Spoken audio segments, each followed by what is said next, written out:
Hello, hi, namaskar. Very good morning to all my dear friends and my viewers. It's a very glad news to all of you. From today, we will prepare the strategic and you will prepare with me the EMRS, Eklavya Model Residential School post. Please regularly watch the video. I'll be daily updated the preparation strategy and you will be prepared with me.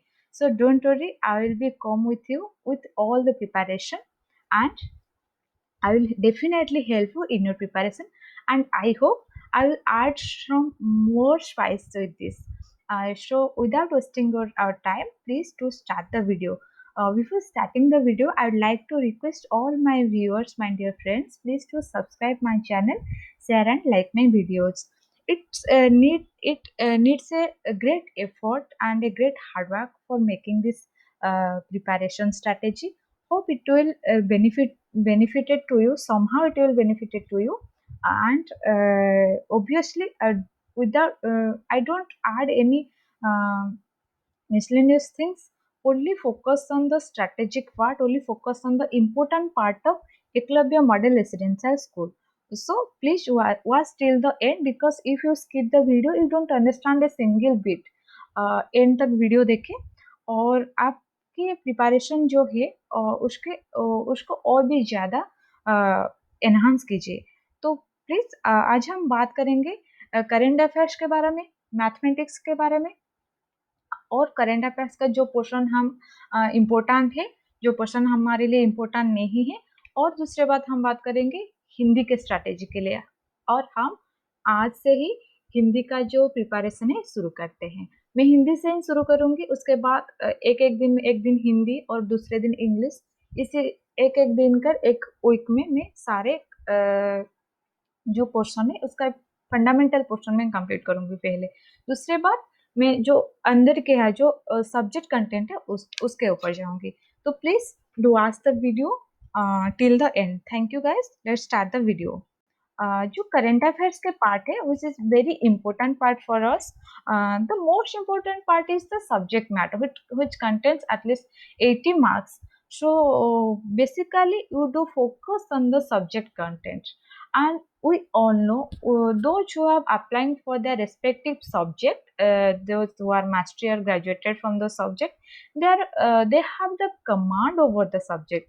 So you will be just briefly intervene all the subject matter, deeply focus on the major issues and major concept and theories of the subject, and I will provide the subject matter content, the syllabus in my previous video. Please watch this video. I will be provide the link in this video. Please click on the I button, you will find this video. In the current affairs section of Eklavya Model Residential School, for all the posts, आप principal की करो, vice principal की करो या TGT या PGT के लिए apply करो, तो आपके लिए करंट अफेयर सेम ही है, जो कि current events which have some current इंपो which have some national, international और regional importance. If any events happen around us, like कोई इलेक्शन हो या कोई सोशल इशू हो, कास्ट के लिए, मैरिज के लिए और कोई भी इशू हो, उसके जो करंट इवेंट्स होता है उसका जो इम्पोर्टेंस होता है वो नेशनल लेवल का हो, इंटरनेशनल लेवल का, वो हमको देखना है। ऐसे कोई नहीं हम रीजनल न्यूज़ पढ़कर हमारा टाइम वेस्ट करें। तो so please be focused on the events which have some national and international importance. Landmark of Indian history मैं बता देती हूँ आपको, यहाँ पर आप कौन कौन पोर्शन हिस्ट्री में कवर करेंगे। जैसे कि आपको पहला तो है बहुत इंपॉर्टेंट है, वो नेशनल मूवमेंट की है। Then British conquest of India second है। Then structure of government and economic policy of British Empire during 1857, जैसे कि हमारा शिपोई मूवमेंट का है 1857 movement. Then socio cultural awakening जो है, जैसे कि हमारे सोशियो कल्चर रिफॉर्मेशन हो, भक्ति मूवमेंट हो, revolt of 1857, Rammohan Roy, the beginning and the course of revolt, the witnesses of the revolt and the suppression etc. Then administrative changes क्या हुआ है 1857 के बाद। Then economic impact of British rule, 150 years of British rule in India. What are the impact in the social sector, in the economic sector, in the political sector, को बहुत सारे sector में all over all aspects they are affected. British affected to India. So then national movement 1858 का दो part में हम divided किया है. 1858 सिपोई मूवमेंट से शुरू होगा 1905 तक. देन और एक इस इम्पोर्टेंट एस्पेक्ट है जो कि national Congress, formation of national Congress, contribution in the national movement etcetera, freedom struggle movement. और एक religious and social reform from after 1858. 1858 के बाद कौन सी रिफॉर्मेशन हुआ है, जैसे राम मोहन रॉय रिलीजियस रिफॉर्मेशन किया है, स्वामी दयानंद सरस्वती आर्य समाज फॉर्मेशन हुआ है, थियोसॉफिकल सोसाइटी हुआ है. उसके बाद और बहुत सारी सोशल एंड कल्चरल रिफॉर्मेशन भी हुआ है. देन नेशनल मूवमेंट जैसे कि आप कह सकते हो कि एंटी पार्टीशन मूवमेंट होता है, स्वदेशी बॉयकॉट मूवमेंट होता है, होम रूल लीग होता है. देन स्ट्रगल फॉर स्वराज 1919 से 17 तक होता है. देन उसके बाद हम देखेंगे स्ट्रगल फॉर स्वराज 1927 से 47 तक, जो कि हमारे फ्रीडम पाने तक. ये है हमारी हिस्ट्री का पोर्शन. उसमें जो फ्रीडम स्ट्रगल व फ्रीडम स्ट्रगल मूवमेंट जो होता है वो बहुत सारी चीज हिस्ट्री में कवर कर लेते हैं. उसके बाद आपकी जो रेस्पेक्टिव स्टेट होता है जिसके लिए आप डोमिसाइल नेटिव स्टेट आप अप्लाई करें, उस थोड़ा बहुत हिस्ट्री वहां पर भी आप देख लो. Then Indian geography and world geography, जो फिजियोलॉजी फिजिकल ज्योग्राफी होता है, रिसोर्स होता है, वाइल्ड लाइफ स्नैक्चुरी हो, आपके पार्क हो, रिवर हो, वो जो जियोग्राफिकली इम्पोर्टेंट है, क्लाइमेट हो, टेम्परेचर हो, वो सारे चीज आप देख लो. देन इंडियन पॉलिटी में आपका इम्पोर्टेंट क्या है, हिस्टोरिकल बैकग्राउंड. पहले तो आप देख लो historical background, origin, evolution. Then आपको देखना है making of the constitution which is the most important part, जो कि बहुत गुरुत्व रखता है हमारी प्रिपरेशन के लिए हमारे इंडियन पॉलिटी में. देन उसके बाद हम देखेंगे salient features of the constitution, जो कि साइलेंट फीचर्स में बहुत सारी चीजें आता है, जैसे the lengthiest and the lengthiest constitution of the world. Then introduction क्या होता है, देन क्रिटिसिज्म क्या होता है जो कॉन्स्टिट्यूशन का हमारे बेसिकली बोरोइंग, जो सब्जेक्ट मैटर हम बोरो करते हैं दूसरी कंट्री से, दूसरी स्टेट से, वो चीज़ें भी इम्पोर्टेंट है साइलेंट फीचर्स में.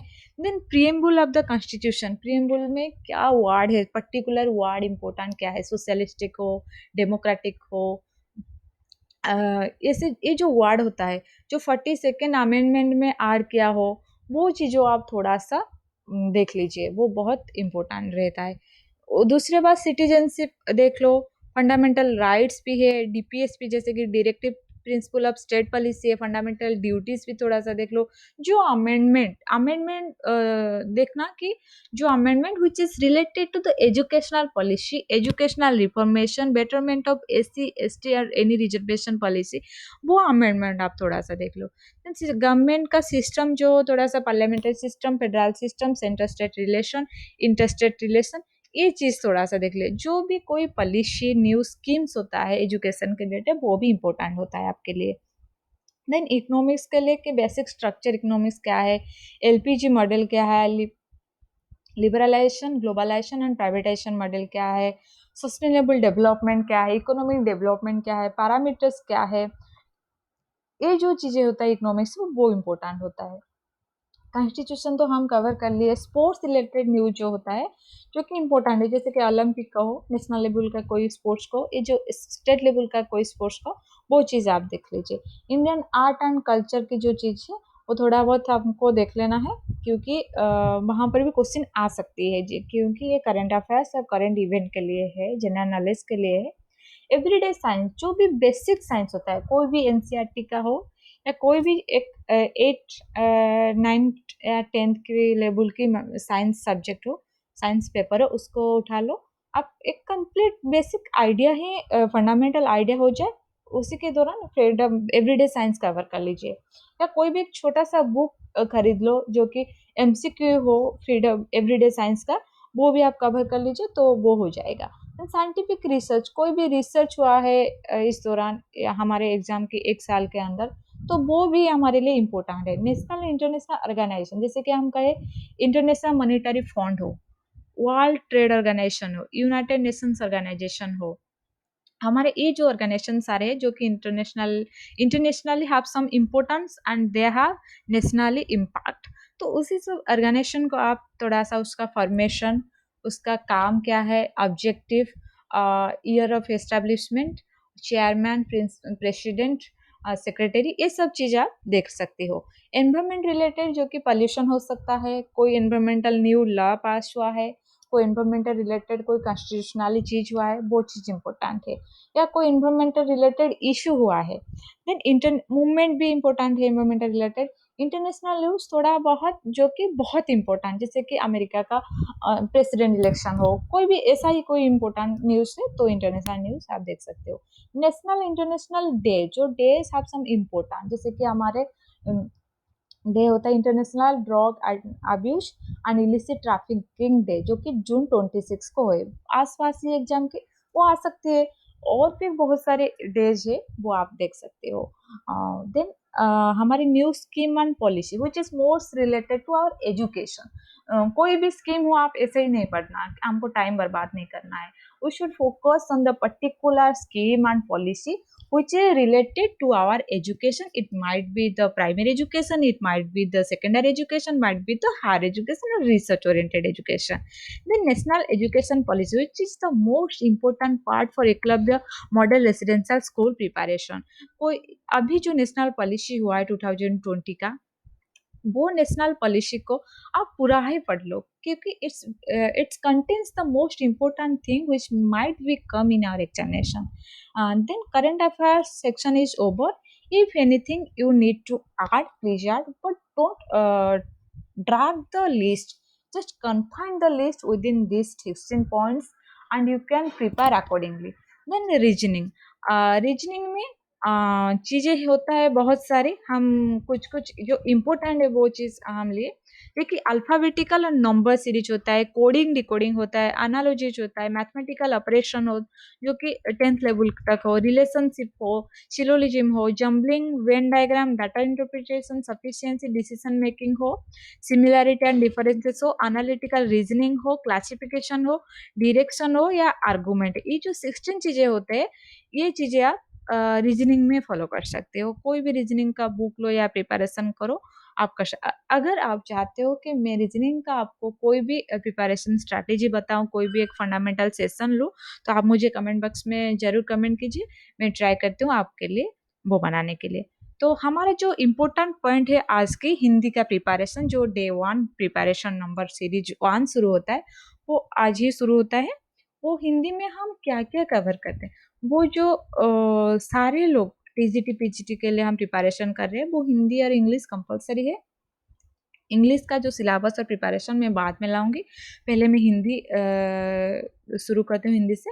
सो हिंदी में हमको क्या क्या कवर करना है, यहाँ पर है संज्ञा, जो कि हमारे मैंने दोनों अल्फ़ाबेट में दिया है, दोनों लैंग्वेज में दिया है, हिंदी एक इंग्लिश, क्योंकि सारे लोग ये हिंदी नहीं समझ सकते और कुछ लोग इंग्लिश इंग्लिश ईजी होता है उन लोगों के लिए। तो हम जो कंपैरेटिव स्टडी करते हैं वो बहुत इजी हो जाता है। मैं आशा करती हूँ it will very much like by you. जैसे कि हम शुरू करते हैं अभी संज्ञा, जैसे कि हमारे यहाँ पर नाउन होता है, देन सर्वनाम प्रोनाउंस होता है इंग्लिश में, कारक फैक्टर होता है, विशेषण हम सभी को पता है, एडजेक्टिव, समास क्रिया, कंपोजिट वर्ब। हम हिंदी में जितना जल्दी नहीं समझ सकते हैं, जो कि हिंदी स्पीकिंग स्टेट की है, उन लोगों के लिए तो बहुत अच्छा है, वो तो आराम से समझ सकते हैं। लेकिन जो रीजनल स्टेट की हो और कोई Hindi non Hindi speaking state की हो, it will be very easier for them to learn from the English side. So I will be a comparative study, I will be a very holistic approach study for the Hindi. So don't worry, I will be uh, interpret in the both the language, दोनों ही language में आपको समझाऊंगी। Then विशेषण हो, adjective हो, समास क्रिया हो, composite verb हो, उपसर्ग हो, प्रेफिक्स हो, देन प्रत्यय हो, सॉफिक्स हो, देन संधि एवं संधि विच्छेद हो, जैसे कि हमारे treaty and treaty services. Then मुहावरे हो, आइडम्स हो, जो कि हम बात बात में यूज करते हैं। देन विराम चिन्ह या एवं उन उनके प्रयोग क्या है, पंचक्शन एंड देयर यूजेस कहाँ पर होते हैं। देन हम देखेंगे विलोम शब्द और एंटोनोमिस। देन पत्र लेखन, लेटर राइटिंग कैसे करेंगे। देन प्योर मिसस्पेलिंग्स, जो कि शुद्ध लैंग्वेज हो, अशुद्ध लैंग्वेज वर्ड में हम लिखते हैं। देन सिनोनिमस क्या है, एंटोनिमस भी हमें यहाँ है और सिनोनिमस दोनों ही है। ये 14 हमारे यूनिट से जिसको हम कवर करेंगे with example, so don't skip the video, please watch. संज्ञा, फिर पहले हम आज हम कुछ ही फैक्टर के लिए कुछ ही यूनिट कवर करेंगे क्योंकि it will be very long video for us. So I don't want to drag the video. I will put my effort to minimize the video with all the important subject. Then उसके बाद हम second series में और जो बाकी जो भी है, जितने भी सीरीज कंप्लीट होने तक जाएगी वो कंप्लीट हो जाएगी। संज्ञा, जैसे कि किसी भी व्यक्ति हो, वस्तु हो, नाम आदि, गुण, धर्म, स्वभाव आदि हो का बोध करने वाले शब्द संज्ञा कहलाते हैं। जैसे कि कोई वार्ड्स हो, जैसे कि किस पर्सनल की क्वालिटी जब पर्सन होता है, वास्तु होता है, कोई नेम होता है, और कॉल्ड नाउन्स। ये 5 प्रकार के होता है। देन 5 प्रकार क्या क्या होता है। फर्स्ट है व्यक्तिवाचक, जो कि व्यक्तिवाचक संज्ञा होता है। A noun that describes a particular person, कोई भी एक लोग हो, ऑब्जेक्ट हो, कोई वस्तु हो, प्लेस कोई स्थान हो, ऐसे को एक व्यक्तिवाचक संज्ञा बुलाते हैं। जैसे कि राम, हरि, श्याम, सलीम, या कोई प्लेस कटक, दिल्ली, बॉम्बे, या कोई ऑब्जेक्ट हो जैसे कि बॉल, टूथपेस्ट, मिरर, ऐसे ही को हम नाउन बुलाते हैं। अभी हमारे क्वेश्चन किस तरीके आ सकते हैं, ये एक शब्द दे देते, एक सेंटेंस दे देते हैं, and they may underline in a particular word, and they may ask what is this noun, adjective, pronoun, etc. verb. You should have to find. If you understand it's a from very fundamental, तो आपको answer करना बहुत easy हो जाएगी। मैं आशा करती हूँ हम समझ आ गए व्यक्तिवाचक संज्ञा। उसके बाद हम जातिवाचक संज्ञा, जैसे कि ऐसे शब्द जिनसे उसके संपूर्ण जाति के बोध हो, जो कि ये जाति सिग्निफिकेंस कोई लैंग्वेज, जैसे कि महिला, ओमेन, मेन, ये जो लैंग्वेज होता है जाति, एक जाति को हम समझाते हैं, कोई तो हम वो जातिवाचक संज्ञा कहते हैं, कास्टिव नाउन होता है वो। और क्या बात है, भाववाचक संज्ञा। भाववाचक क्या है, जो संज्ञा शब्द को that nouns who have sense of state, properties, defects, religion, etc. Emotional जो है, भाववाचक जो है, कोई धर्म हो, कोई दोष हो, कोई गुण हो, कोई अवस्था हो, जैसे कि वो एक अवस्था में को एक सिचुएशन में, उसको हम जातिवाचक भाववाचक संज्ञा में बुलाते हैं। जैसे कि मैंगो हैज स्वीटनेस, जो स्वीटनेस होता है, जो मैंगो हैज स्वीटनेस, वो एक नाउन हो सकती है क्योंकि वो भाववाचक कौन से भाव को वो समझाते हैं। देन समुदायवाचक है, जो कि कम्युनिटी के अनुसार होता है। समुदायवाचक में क्या है, वास्तु के समूहों का बोध को समझाते हैं। जैसे कि संज्ञा कहलाते हैं कि ये व्यक्ति को वस्तुओं के समूहों का बोध हो। समूह का मतलब क्या होता है, एक कम्युनिटी हो, जैसे कि हम बोल सकते हैं village community, urban community, rural community, वो हो सकती है समुदायवाचक, वो एक नाउन है। देन द्रव्यवाचक संज्ञा। द्रव्यवाचक आपको सभी को पता है, सब्सटेंसिव नाउन कहते हैं। Noun words that likely metallic substance are called, जैसे कि गोल्ड हो, सिल्वर हो, या कोई भी द्रव्य रिलेटेड, कोई भी वास्तु रिलेटेड हो, वो हमको संज्ञा द्रव्यवाचक संज्ञा बुलाते हैं। I hope guys you will definitely understand all these things. Then we will go for सर्वनाम। सर्वनाम और प्रोनाउन वो क्या होता है, संज्ञा के साथ पर प्रयुक्त होने वाले शब्द सर्वनाम कहलाते हैं। कि वो 6 प्रकार है जो कि संज्ञा के साथ, नाउन के साथ ही होते हैं, उसका नाउन के बगैर कोई भी वजूद नहीं है, ये नाउन के साथ ही समझ जाता है, तो इसीलिए इसका नाम है सर्वनाम।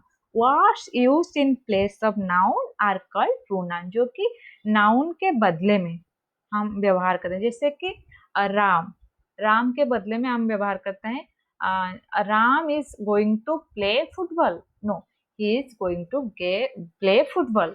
So he is used in accordance for Ram. तो राम के बदले में हम ही यूज कर रहे हैं. गीता होती हो तो सी यूज करेंगे. इसको हम प्रोनाउन कहते हैं. वो इंग्लिश में जो हम नाउन प्रोनाउन होता है वो हम जल्दी समझ जाते हैं. इसे हिंदी में भी वही सेम चीज है और भी रीजनल लैंग्वेज जो है वो भी सेम चीज है शायद. तो आपको कोई भी दिक्कत नहीं होगा. जो भी आपके लैंग्वेज है इसी के जो ग्रामर होता है ये भी बेसिक्स वही ही ग्रामर है. तो ओरी होने की कोई भी बात नहीं है. देन 6 टाइप का है. फर्स्ट टाइप क्या होता है? पुरुषवाचक सर्वनाम. जो पुरुषवाचक सर्वनाम है male pronoun, the word use in place of male. जैसे कि हमने अभी बताया कि राम के बदले में हम ही यूज कर रहे हैं, वो हमारे होता है प्रोनाउन. देन निश्चयवाचक सर्वनाम जो कि इंटरमीडिएट वर्ड्स जो होता है, pronouns make sense of certain objects called definite pronouns. Words that don't have sense thing called indefinite pronoun. सच है कि कोई भी ऐसे शब्द हो जैसे कि कोई डेफिनेट वर्ड ना हो. कोई ऐसे ही शब्द हम यूज करते हैं जिसका हम देखते हैं कि कैसे निश्चित वस्तु का बोध कराने वाले हैं शब्द. कोई भी एक वस्तु का हम उसका नाम ना लेकर और एक दूसरे बात में हम समझाते हैं उसको, वो उसके निश्चयवाचक सर्वनाम है. देन अनिश्चयवाचक सर्वनाम जो कि है अनिश्चयवाचक सर्वनाम है ऐसे शब्द जिनसे किसी निश्चित वस्तु का बोध ना हो, अनिश्चयवाचक सर्वनाम कहलाते हैं. जो कि घुमाते हैं, हमको घुमाते फिराते हैं वहां पर, लेकिन वही शब्द है लेकिन घुमाते फिराते के बात करते हैं, वो है अनिश्चयवाचक सर्वनाम है. प्रश्नवाचक सर्वनाम. प्रश्नवाचक सर्वनाम क्या होता है? प्रश्न का बोध कराने वाला. जैसे कि हम कहते हैं हु डज इट, किसका है, कौन है, कौन किया है ये. What that make sense of question called whose.